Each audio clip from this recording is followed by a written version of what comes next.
Sport në Radio Emanuel. Sport në radion tuaj. Vjen për ju çdo javë. Me emocionet e Skënderbeut të këtij sezoni. Në këtë vit jubilar. Me emisionin sportiv, ne vim për ju me të tjera transmetime. Atje ku luan SBU historisë. Frekuencat 93.2 FM, 95.7 FM, 103.7 FM dhe 106.7 FM, sjellin për të gjithë. Lojën e Top Këmbës në të vetmen radio që ndjek Skënderbeun hap pas hapi, duke besuar se Skënderbeu do të rikthehet atje ku ka qenë.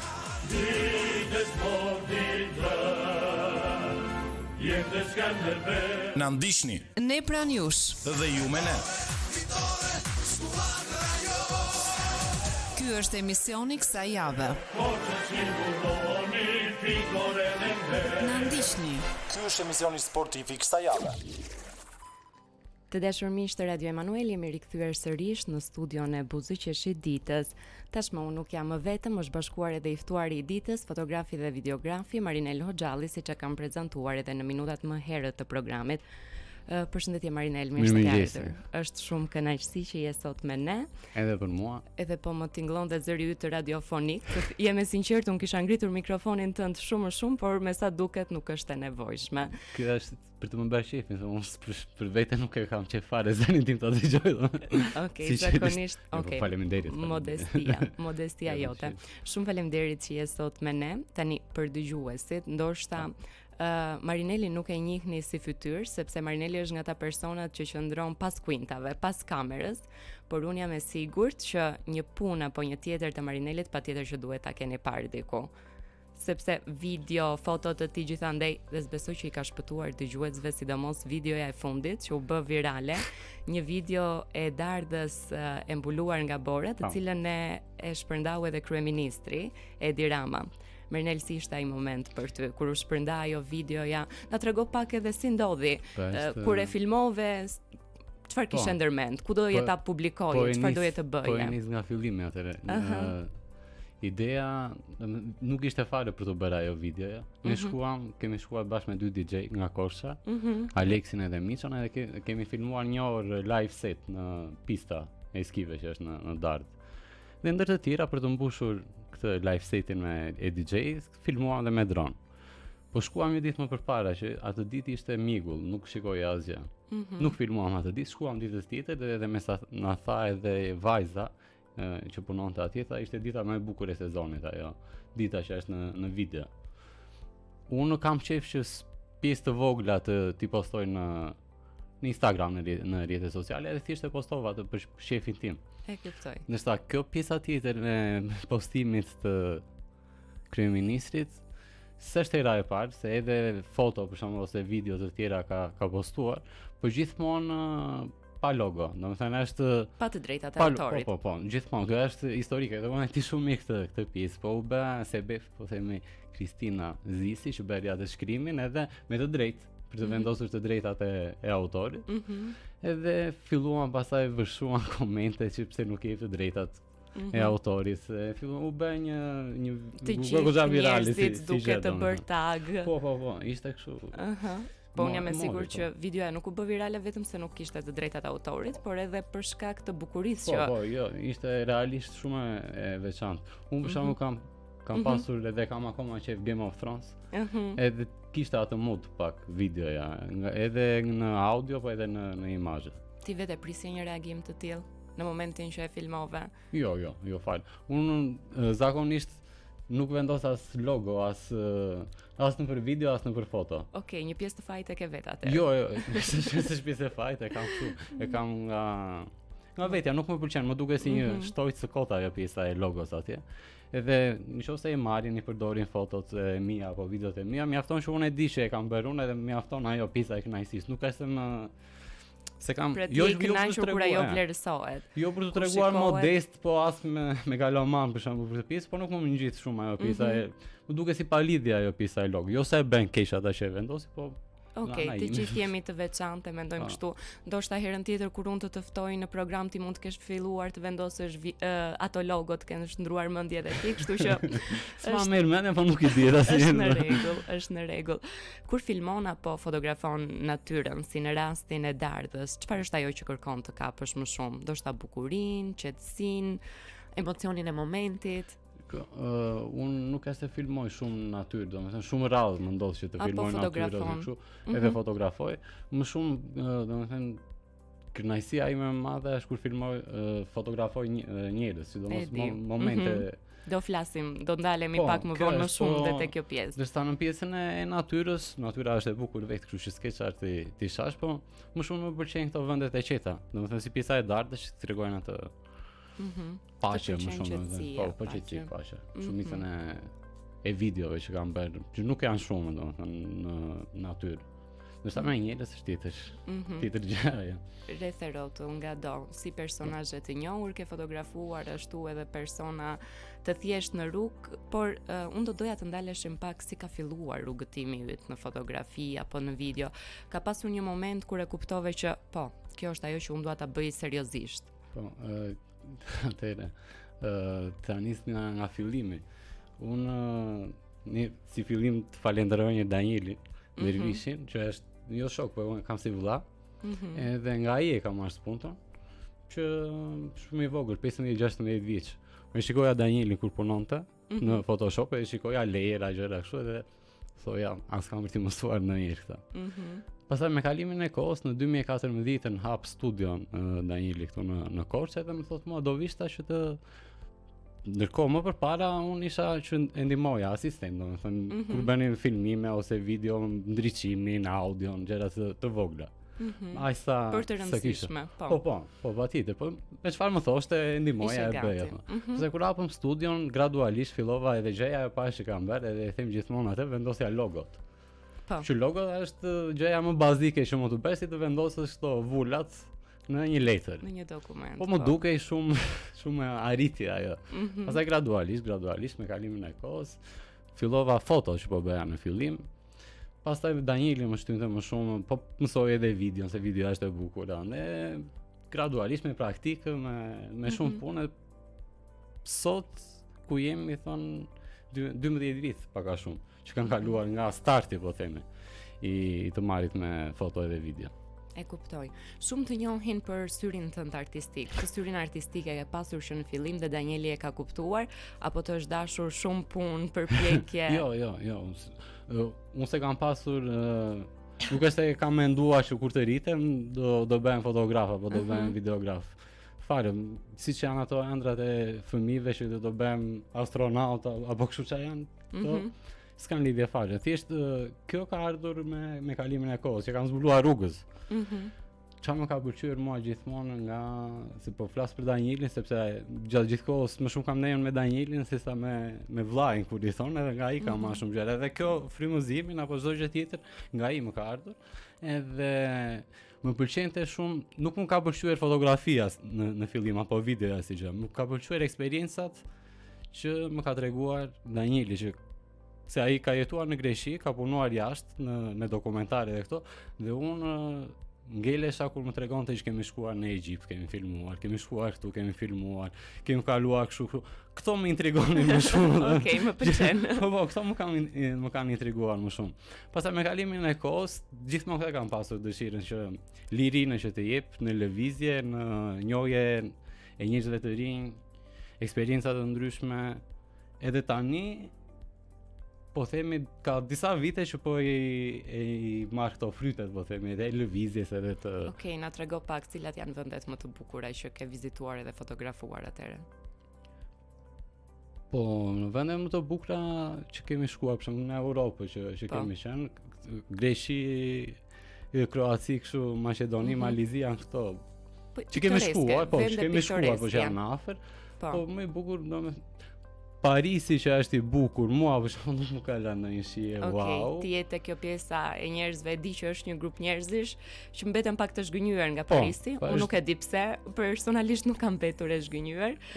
Por e di që ka një grup njerëzish që kanë të tjera pritshmëri edhe të tjera. Po, sepse ndryshe paraqiten në imazhe, për shembull, kulla e Eiffel ishte nuk është më lanë ndonjë natën ishte ndryshe. E këta jep atë efektin e dritave, atë idenë e bukur. Kështu Louvri ishte, e shikon në foto të bukur pa njerëz.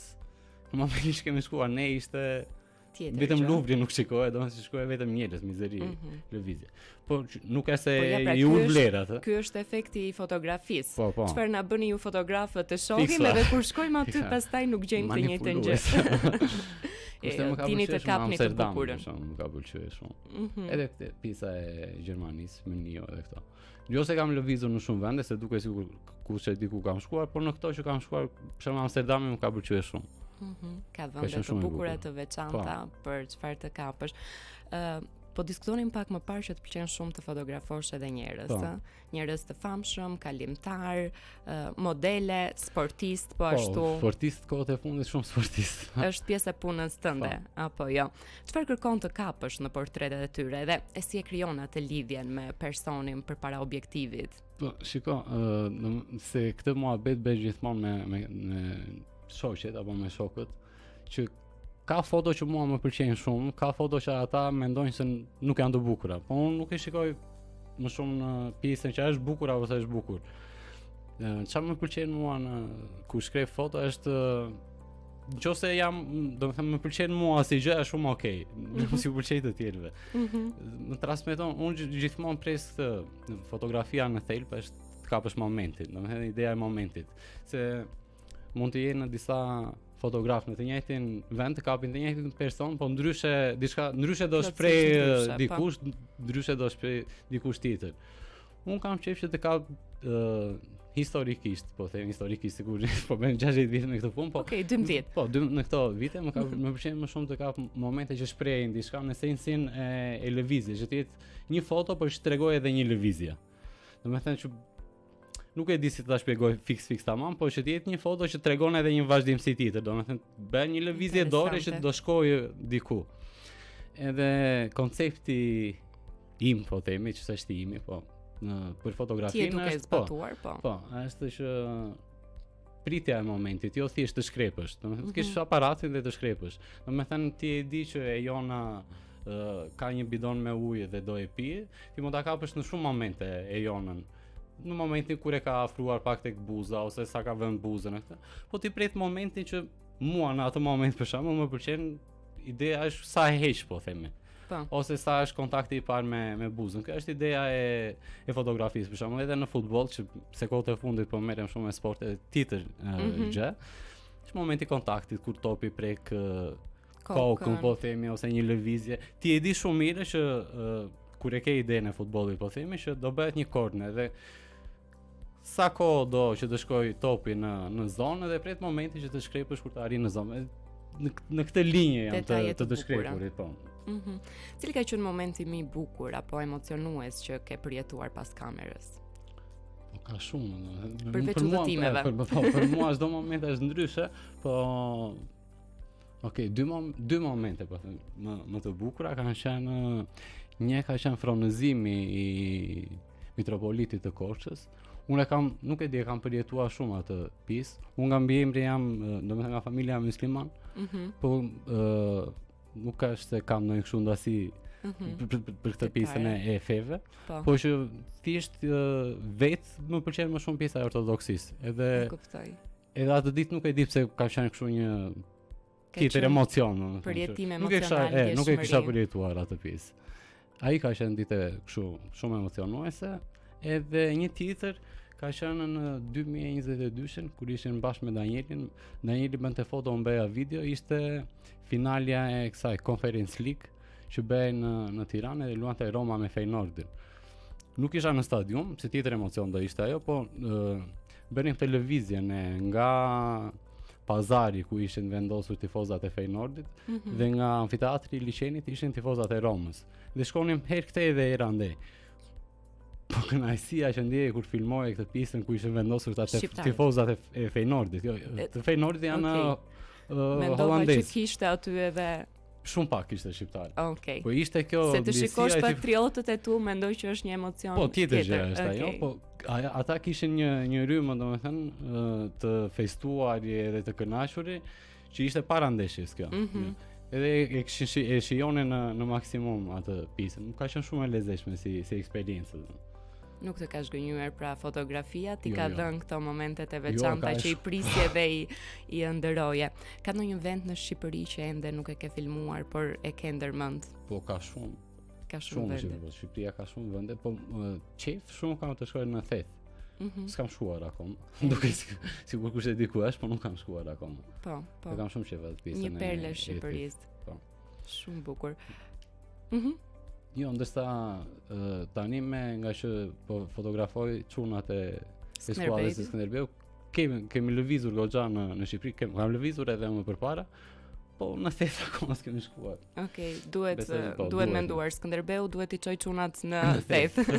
Të bëjnë këtë fazën përgatitore në Theth. Po, do të forcojnë muskuj duke ngjitur Po. malin. Marinele, di që këtu në buzëqeshit ditës ne edhe luajmë. Jo vetëm bëjmë pyetje, Okej. po dhe loja bëhet përmes pyetjeve në Okej. fakt. Je gati për të bërë një lojë të vogël së bashku? Po, Loja quhet një fjalë pas objektivit. Okej. Dhe ideja është unë do të bëj disa pyetje dhe ti duhet të përgjigjesh vetëm me një fjalë. Okej. Okej? Do me thënë bën Pa, disa një pyetje dhe ti Okej. kthen përgjigje vetëm me një fjalë. Okej. Okej? Cila fjalë e përshkruan më mirë ndjenjen kur një video mbyllet tamam siç e kishe në mendje ti? E vështirë. Edhe një shta procesuar Cila? siç duhet. Cila fjalë e Po. përshkruan më mirë ndjenjen kur një video mbyllet tamam siç e kishe në mendje? Perfekt do thënë. Perfekt, në rregull. E fitove një pikë së radhë. Okej. Meqense ishte pyetja e parë, duhet të jesh Okej. më i shpejt. Okej. Me një fjalë, çfarë është për ty drita në një video? Është gjithçka. Gjithçka. Cila fjalë të vjen në mendje kur mendon për Korçën në Nbor? Shpel. Perl. Me një fjalë, çfarë kërkon gjithmonë të kapësh me aparatin tënd? Në moment. Momentin. Cila fjalë përshkruan më mirë një ditë të mirë pune? Dan. Dan, e bër, u krye. Po, u krye. Me një fjalë, si do të doje të mbaj mend publiku ty, punën tënde? Se di, se kam menduar asnjë. Nuk e ke menduar këtë, okej. Cila fjalë përshkruan më mirë momentin pas kamerës? Është emocion. Emocion. Edhe e fundit, me një fjalë çfarë të bën të buzëqeshësh sot? Këtë duhet ta them me shumë fjalë. Okej, po të lejoj. Çdo gjë, unë mundohem që çdo moment apo çdo detaj i parëndësishëm ti marr diçka pozitive. E besoj se është gjëja më e mirë që mund të bësh në përgjithësi. Që nga çdo gjë, nga çdo moment të marrësh atë më pozitive që si nga intervista e sotme, ishte shumë kënaqësi domethënë. Është merr atë pozitivitetin dhe shikon ditën ndryshe, apo një kafe apo diçka me mundohem që si kudo domethënë sado kesh ti të situata apo momenti të kapësh në një gjë që për të vazhduar. Shumë faleminderit për pozitivitetin që na ke sjell Marinel sot në buzëqeshit ditës. Para se të largohesh, unë kam edhe një pyetje tjetër të fundit. Për ne që na pëlqen fotografia, por nuk jemi fotograf profesionist, ka ndonjë këshill që do na jepje që të kapim edhe ne momentin, jo thjesht të bëjmë shkrepje? Vetëm me praktik. Vetëm praktik. Po, besoj që praktik. Unë për shembull unë të thash, unë nuk e se kam qenë profesionist apo talent, po themi siç është. Në përgjithësi, sa do edhe talenti është, nëse nuk e praktikon, vjen momenti që ikën talenti pastaj. Dhe gjitha është praktik. Pra si fillim le ti bëjmë ato shkrepje, sa më shumë shkrepje. Gjithmonë duke stërvitur syrin. Shumë faleminderit për këshillat e tua, buzëqeshjet që solle sot në buzëqeshit ditës. Uroj më të mirat për ty edhe shumë suksese. Shumë faleminderit juve. Gjithë të mira për ju. Ishte kënaqësi. Të dashur dëgjues të Radio Emanuel, faleminderit që ishit me ne sot në buzëqeshit ditës. Unë ju uroj një ditë sa më të bukur në vazhdim dhe si gjithmonë, mos harroni, vazhdoni dhe buzëqeshini ditës.